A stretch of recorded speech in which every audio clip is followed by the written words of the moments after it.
Writing Out Loud, a program designed to explore in-depth interviews with writers. To hear that, words have voices. Our host for today's program is Teresa Miller, Executive Director for the Oklahoma Center for Poets and Writers at OSU Tulsa.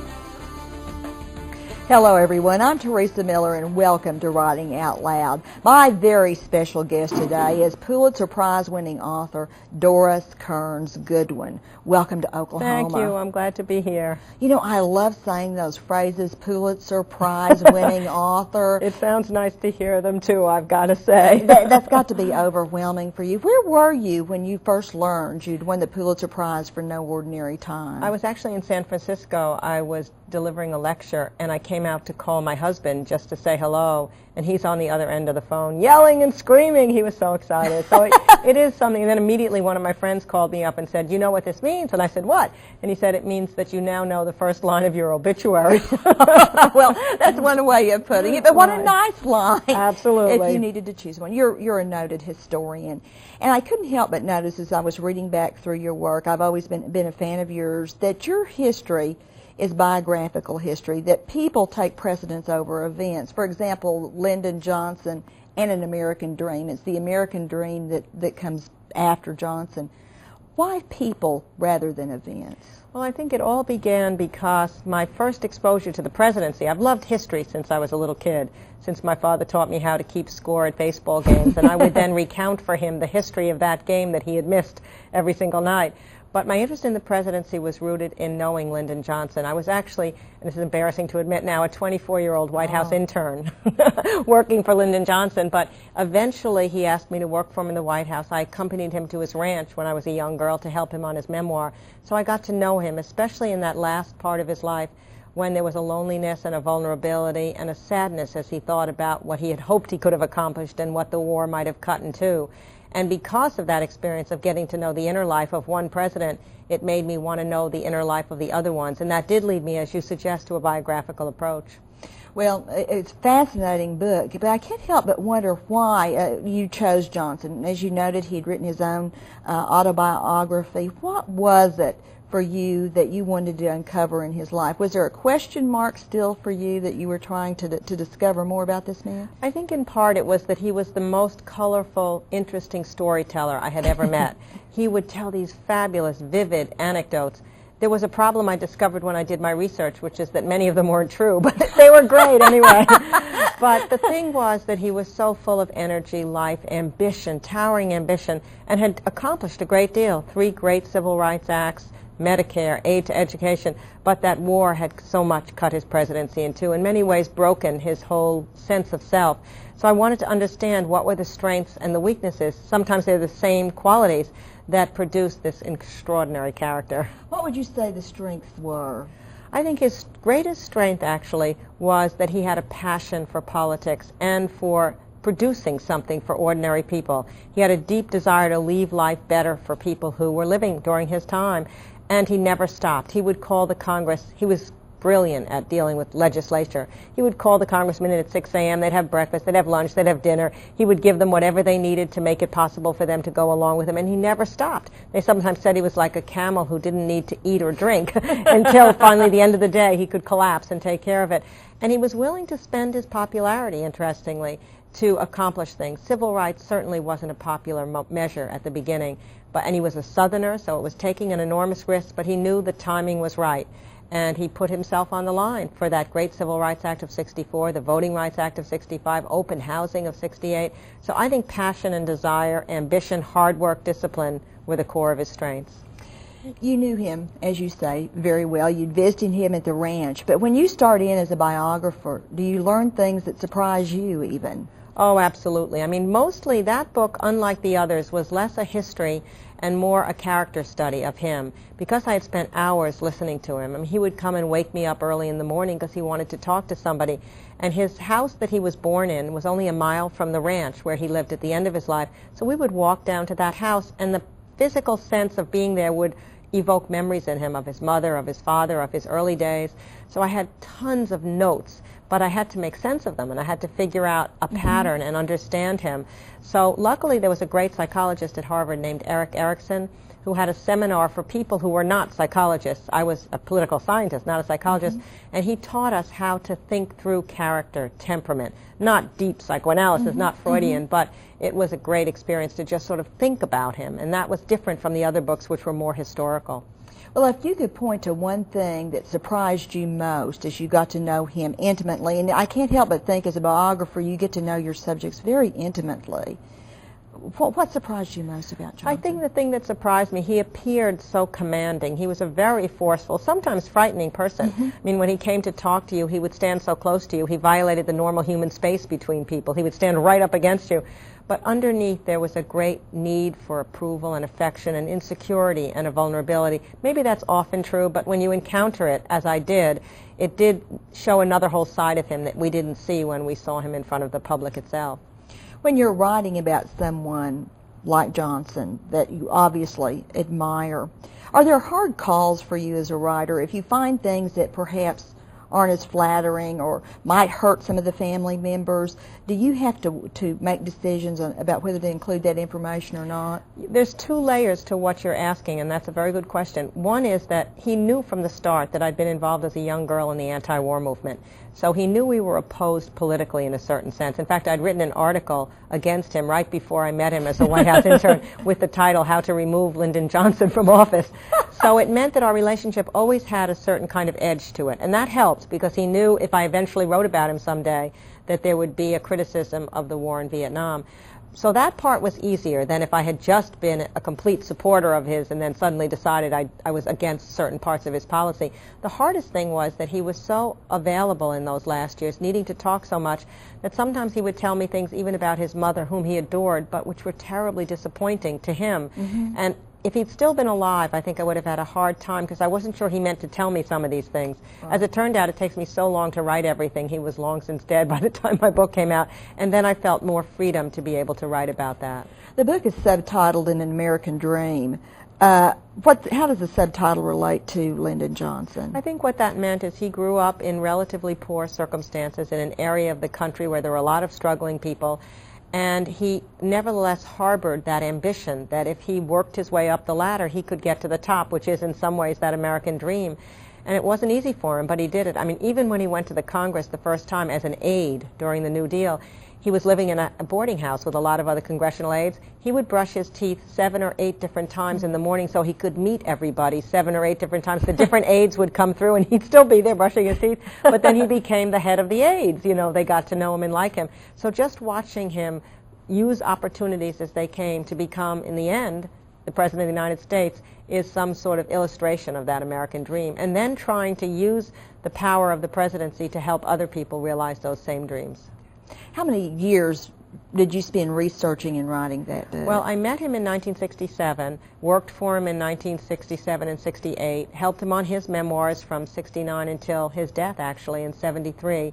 And the book didn't come out till 76. So a long period. Is it hard to let it go after that long? I think the hardest thing is somebody has to just tell you finally, as you know, I'm sure as a writer, you're done. You could keep going forever. And there's always something more you could find out. But at a certain point, it does begin to circle around and you figure, okay, I'm ready to let this go. But then it's scary once it's gone, especially that first one. Oh, sure, because then you're looking ahead to the next one. And then you came to the hard decision, or I say hard decision, I bet you had lots of things you'd like to write about. Why did you decide Fitzgerald's and the Kennedys? Well, I think in part because my husband, Richard Goodwin, had worked for President Kennedy as a young aide and had actually been very close to Bobby Kennedy and was with Bobby when he died. So we knew the Kennedy family. And it was he who suggested to me, my husband, that even though there had been tons of books written on Kennedy as a president, there had been fewer books written about the whole family. And we lived in Boston. I myself am Irish. So the idea of looking back to the Irish heritage of the Fitzgeralds and the Kennedys was something I wanted to do and uncover for myself. And then luckily enough, because we knew the family, I was given access to 150 cartons of materials that had been in the attic in Hyannisport for 50 years that belonged to Joe and Rose Kennedy. And they'd saved everything, every letter they wrote to their kids, every dance card, every movie stub, every check. So it was just an incredible window onto their past lives. Did you find the family cooperative? Obviously, they were in turning over these materials to you, but on personal matters and talking about the family. Well, what happened is they were so accustomed to talking to people for such a long time, even though they would try to be cooperative. I realized when I first went to see Rose Kennedy, for example, when she was relatively young, 88, 90, 92, she of course lived to 104, that she was telling me the same stories that she had told everybody else. That's probably inevitable. So in order to break through that reserve, I brought with me the next time I went to see her in Hyannis or Palm Beach, her old report card from high school, which I had in this material, or newspaper accounts of her debutante ball. And somehow when she saw those things, it evoked memories that she hadn't shared before. Not because she'd been meaning to hold them back, but she hadn't thought about them for a while. For example, when she saw her report card, she said, you know, I was almost the head of my class. Here she is, 90 years old, still remembering that old Tom beat her out. And then remembering that the saddest regret in her life was that her father had not allowed her to go to Wellesley College. And she told me this whole story that hadn't been uncovered before about how her father was the mayor of Boston, Catholic. He met the Cardinal of Boston on a street corner, told the Cardinal proudly that Rose was going to Wellesley. The Cardinal was furious that a Catholic mayor was sending his daughter to a Protestant secular school. So he took her out of Wellesley at the last minute and sent her to the Sacred Heart Convent instead. And what it meant was that she felt he had put his own ambitions above her needs. And here's this woman. It was such an incredible experience to have her telling me something like that. I can imagine. And I could still feel the emotion in her heart as she talked about it. Did you ever feel overwhelmed being in the presence of this great matriarch? And what would happen is sometimes, for example, I was down at Hyannisport on a really quiet afternoon, and only Rose was there. And I kept thinking, God, I'd give anything if I could see this family back in the 20s when Joe Jr. was alive, when Jack was alive, when Bobby was alive, watching them rush through, play touch football on the lawn, and thinking about, would I give up all these years of research? It was like if the devil in Damn Yankees came to me and he said, I'll take all your research, all your documents, all your interviews, all that stuff you've read, but I'll let you see them as they actually were. And it was a terrible temptation, but of course nobody really offered me that. Well, shoot. After the book was written and members of the family read the book, what kind of response did you get from them? Well, it was hard at first because the newspapers, as often happens, focused on the most controversial parts. There had been a letter that young Joe Jr. had written from Germany that had some anti-Semitic overtones to it. They had actually had a lobotomy performed on Rosemary, the young woman who was a retarded person from the time she was young. And these things had been not completely known, and so I'd gotten access to it and talked about it, and immediately the newspapers, as if this were the whole book. So at first, I think the family, Teddy Kennedy was the one that had given me access to the papers, and I heard from friends later that the sisters yelled at him and said, why did you give anyone access to our private papers? But then interestingly, not long after that, I got in the mail about 10 copies of the book from Sergeant Shriver, Eunice's husband, and I thought, oh my God, they're sending them back in protest. But instead he said, would I sign them for all the members of the family? And I think what happened is, usually they don't read books about their own family as a protection, but most of this book was about the very early Fitzgerald history, which they didn't know that much about, and I think they wanted to learn about it. And so once they read the whole book, as opposed to those sensationalized parts the newspapers picked out, they were terrific about it. Well, I imagine they learned a lot of interesting things, not on the sensational level, but on the everyday level about their family and their history that they might not have known. It's almost like you came in and did their family tree for them. No, I think that's right. I mean, they just are such active people that they didn't have at that time anyone in the family who would have sat down for 6 or 10, took me 10 years to write that book, and spent it learning that whole family history, right. As you wrote it, and as you go and now look back on it, how do you define the Kennedy magic? What is that Kennedy magic that keeps us all spellbound to our television sets when any Kennedy is being interviewed? I think the most important part of it is that we live in an age of society now where families are split apart so often on different parts of the coasts and different parts of the country. Divorce has rent family apart. And here's a family that has stayed together despite all the tragedy, despite all the difficulties. They come together, whether it's in tragedy or in triumph. You see them at Hyannisport. You see them playing together. You see them when somebody has a success, a political campaign that wins. They're all gathered around. And so there's that sense of a large family that retains its bond over the generations. And we've also witnessed with them their successes, young John Kennedy becoming the first Catholic president, and all the sadnesses. I still keep thinking about, in that family of John Kennedys, 4 of those 9 kids would die prematurely. Joe Jr. at 29 in World War II, Kathleen at 28 in a plane crash, and then, of course, Jack and Bobby by assassin's bullets, only at 46 and 43. And still Rose Kennedy could say to me one day, and I'll never forget this, that she was absolutely certain that if those children could come back and live again, they would still choose to be who they'd been given to be, because despite the shortness of years they'd been allotted, their life had been full of adventure and excitement and productivity, and it was an extraordinary solace for her to think that. Of course, we refer to the Kennedy presidency as Camelot. Did the Kennedys create Camelot, or did the American public create Camelot? Oh, there's no question that they didn't create it at the time, and I don't think the public did even at the time. It was a presidency with its strengths and weaknesses while it was happening. But I think, in fact, my husband, who worked there, said they never thought they were in Camelot. There was no question about that. There was a lot of tension. There was a lot of excitement. It was a heady time. But Jackie, in talking to Teddy White after President Kennedy died, gave that image to him. He then used it in a famous article. And Jackie had a certain romantic conception of life, and I think of her husband's presidency. And because he had died young, because there was this King Arthur kind of legend, it then became a way of looking after the fact on the Kennedy presidency. What about the younger Kennedys? Who do you look to carry on the Kennedy tradition? Well, I think the most important thing is that here's a bunch of younger people, all of whom have considerable amount of money and could have not gone into any public life if they didn't want to. I mean, they had plenty of resources to do what they wanted to, but there's still a value that's been passed down to this younger generation. You've got Kathleen in Maryland, Joe Kennedy, who was a congressman from our area in Massachusetts, Patrick in Rhode Island. There was a cartoon in the Boston Globe saying that at some point in the years 2020, there'd be so many Kennedys in the Congress they couldn't get through the K's when they started calling the roll call.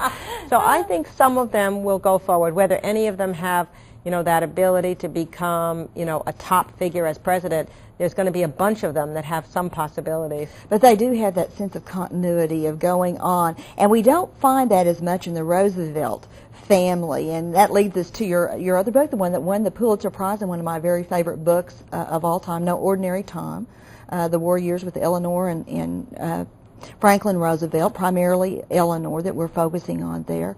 What a shift that must be for you. I mean, you go from this intense, almost being a family member with these people, and then suddenly now you're in with the Roosevelts. It is a certain sense as which you're living with these families. You have to move all your books out of your study that relate to the Kennedys. The Roosevelts come dragging in, and you feel a certain sense of betrayal of the people you've left behind. Well, I wondered about that. And do they feel betrayed? Do the Kennedys think, why is she focusing on the Roosevelts? I doubt that they did. My concern always was, however, that Lyndon Johnson, if he had ever come back, would have said, how come you turned to the Kennedys after me? And how come that book on the Kennedys was twice as long as the book you wrote about me? But the great thing about the Roosevelts was that I wanted to study a woman. Obviously, even though Rose Kennedy had been a figure in the Kennedys, it primarily was a male story. And certainly Lyndon Johnson was a male story. And Eleanor broke the ceremonial bonds of the First Lady in 1,000 ways. The First Lady to speak at a national convention, to hold press conferences, to write a column, to roam around the country giving voice to people who didn't have access to power. And I loved their partnership and their complex relationship. And he's a great leader, so it was a wonderful combination. Did you talk to members of the Roosevelt family? The immediate members of their family, there were still two of them who were still alive, Elliot and Jimmy, and I talked to them, and then their children in turn were very helpful. So it wasn't the same as knowing the Kennedys who were younger at the time. And there were still, however, interestingly, about 90 people alive who had known the Roosevelts personally, so I was able to get that set of interviews, but it's mostly based on documents. Everybody wrote letters back in the 30s, so you had such a sense of a window onto the world in which they lived. What is your read on Eleanor Roosevelt's letters? Many of them very affectionate, and there have been all kinds of innuendo about that. What is your feeling about that? Was she just generally a very effusive, affectionate sort of person? Well, I think people in those days, especially writing to their women friends, which is where some of this controversy comes up, a series of letters she wrote to a former reporter, Lorena Hickok, who did probably love Eleanor, and they're filled with affectionate comments about, I can't wait to see you, I love you, and I want to kiss you on your cheek, and some have interpreted that as a sexual moment. I'm not sure it is. I mean, I think if you look back at women's letters at that time, they're often filled with that kind of affection and physical love in a certain sense. But the point is, we'll never know. What happens between two people, if those two people choose not to talk about it and no one else is a witness, all you can do is offer your best guess. And my own sense of that relationship was that it was really important for Eleanor because it gave her confidence. Lorena was savvy about Washington politics. She'd been a front page kind of reporter, a character reporter. She's the one who recommended to Eleanor that she have press conferences and only women reporters could come. And suddenly newspapers all over the country had to hire their first woman reporter.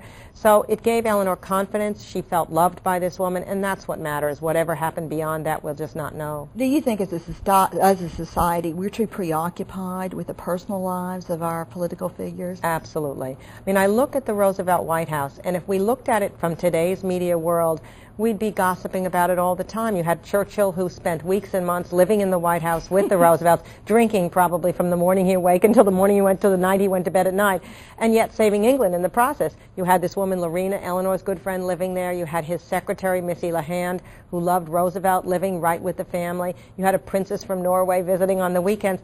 And yet there was an unwritten rule then that the private lives of the public figures were relevant only if it had a direct impact on their leadership. And that's the way it should be. I mean, this is the way Roosevelt relaxed, by having his friends there so he could talk. He was paralyzed from polio. He couldn't walk. He couldn't play tennis. He couldn't play golf. So conversation and storytelling were his main forms of relaxation. And having his friends live right with him was important. If that had been prevented from him, because everybody wondered, who are these characters living in the White House, we would have lost one of our great presidents. You know, as you say all of this, and it's true, what a wonderful president he was, what a wonderful influence she was on our country. He's sort of a co-president in many respects. Overwhelming people that you almost think, I can't tell it all. There's no way I can do justice to these two monumental personalities. The great thing about dealing with people as large as Franklin and Eleanor is it's true that it's scary because they seem so large and complicated, but you do feel enlarged in their presence. You feel that you're growing through them. That's why it would be so hard to choose a subject and spend, 10 years of your life on someone you didn't fundamentally respect. Of course, they had their flaws and their weaknesses like everyone else, but by and large, I loved going in my study every morning to think about these extraordinary people. Do you still think about them? Oh, absolutely. Oh, no, I'm now working on a new book on Lincoln's presidency, and when I had to carry the Roosevelt books out of my study, again, I felt that sense of, I can't quite let them go. We must talk, too, about your own autobiography. Wait till next year. Are you as exacting on yourself as you were on the people you did biographies Well, about? luckily there wasn't as much stuff to sift through since I was only really writing about the first 15 years of my life until my mother died. And I hadn't kept a diary. There weren't tons of letters. So it was mostly a matter of interviewing my friends who I grew up with on my block. And that was the most rewarding part. I found every kid that I had grown up with. And none of us had become that famous, so that it wasn't easy to find them in a certain sense. But once I did, those old relationships just felt like they had come full circle. And to spend hours talking to them, each one remembered something more vividly. Some remembered the polio scares. Some remembered the first television that came into the neighborhood. Others remembered skating with the roller skating key around your neck. Others remembered the A-bomb drills where they'd yell duck and cover and you'd somehow put your head under this ridiculous desk. And that was going to save you from the bomb. Sure. So it was a great experience to recreate those friendships. Well, I asked you when you were doing the biography of Lyndon Johnson, did you learn things about him that surprised you? Did you learn things about yourself when you were doing your autobiography that surprised you? Well, I think the most rewarding thing that I learned was that because my parents died when I was young, it was almost like that childhood part of my life was in the past, and I didn't have grandparents to bring my children to, a house to go back home to. But I realized when I wrote the memoir how much a part of me they still were, that so much of my love of history, my love of reading, and the person I had become, the temperament and the optimism came from them. I must have known it sort of, not intellectually, but emotionally, but I really learned it again in the writing of the memoir, and it was a good feeling. Oh, I can imagine. And we've got to mention baseball. What does baseball mean to you? What did it mean to you as a child, and what does it mean to you today? Well, in some ways it was the way my father and I spent time together. He taught me how to keep score so that every night when he would come home from work, I would record for him the history of that afternoon's Brooklyn Dodger game. 2 hours in excruciating detail. I'm recounting every play of every inning of the game that just took place that afternoon. But it was something we shared. And I think what happened is, after my father died, and I had my own 3 sons, it became something to share with them, just as I had shared it with my father. So they've all become irrational Boston Red Sox fans. We have season tickets, and I can go to the ballpark with the kids and sometimes imagine myself back at Ebbets Field, the Brooklyn Dodger Park, when I was a child, close my eyes and picture my father sitting where my kids are now sitting. And it somehow creates a bond between our generations. And I tell my kids so many stories about my father in baseball that even though they never got to see him because he had died before they were born, they know him, and that's a great feeling. When you were writing about your father as an adult, looking back, did you tend to find yourself having to come to terms with some of the flaws in your parents? Because all parents have flaws. Well, I think the hardest thing was to come to terms with the period of time after my mother died, because my father had been such a figure of strength up until that point. He had been orphaned at the age of 9, had lost his little brother and his parents in the same span of 4 or 5 months, and I had never seen him crack under any other circumstances. But he had been so close to my mother, and when she died, she was only 51 years old, so he's very young too.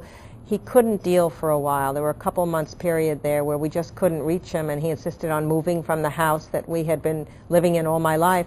But then eventually that strength reasserted itself, and he eventually married another woman 7 years later and became that same old optimistic self he had once been.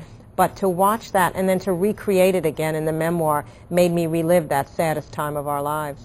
And probably gain new perspective on it. I think so. I mean, I think now that I'm married, even though having the kids, I kept thinking as a little girl, well, we're here for him. Isn't that enough?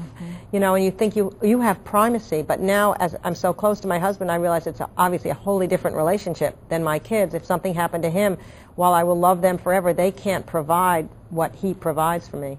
We just have a minute left, but we've got to ask you about the new work on Abraham Lincoln. What's the title? Well, it's going to be his relationship with his cabinet. All these guys come in thinking they're bigger, smarter, more educated, more deserving of being president than he is, and he masters them all. And I love it. It's great. It sounds, when can we expect it? Probably about 2 years from now. I've been working on it for about 4, but there's 2 more to go. And you're still learning things in the process, he's aren't the most you? extraordinary character I've ever studied. Well, I can't tell you what an honor it has been for us to have you here today. Congratulations on thank all you of so your much. books, and we'll be looking forward to Abraham Lincoln and going back and rereading all of your wonderful work. Thank you, You're Doris very Kearns welcome. Goodwin. Thank you. And thank all of you for joining us on Writing Out Loud.